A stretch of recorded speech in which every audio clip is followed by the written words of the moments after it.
नमस्कार दोस्तों, हालचाल भोजपुरी में स्वागत है। दोस्तों आज हम बात करने वाले खेसारी लाल जी का आज एक बहुत ही ज़बरदस्त बवाल गाना आ रहा है। जी हाँ, इस गाने का खास बात यह है कि ये डायरेक्ट वीडियो में आएगा, जो कि बीनस भोजपुरी पर आएगा आज शाम 5 बजे। गाने का बोल है, जनी कांवर ले आइब चाइनीज राजा जी। जी हाँ, जनी कांवर ले आइब चाइनीज राजा जी, जिसे लिखे हैं यादव राज जी और आर्या शर्मा जी का म्यूजिक है, जो कि काफ़ी बवाल गाना है।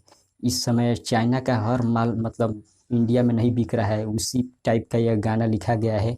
क्योंकि जन कांवर ले आई चाइनीज राजा जी, जो कि यादव राज जी लिखे हैं, जो कि ट्रेंडिंग स्टार राइटर बोले जाते हैं। काफ़ी बवाल गाना होने वाला है, इसलिए आप सबसे आप रिक्वेस्ट है, अगर आप खेसारी जी के फैन हैं तो वीडियो को अभी से कर दे लाइक।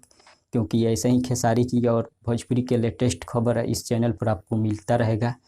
यानी कांवर चाइना जी काफ़ी बवाल गाने वाला है। डायरेक्ट इसका वीडियो आएगा बीनस भोजपुरी पर आज शाम 5 बजे, इसलिए अभी से बढ़िए और वीडियो को कर दे लाइक।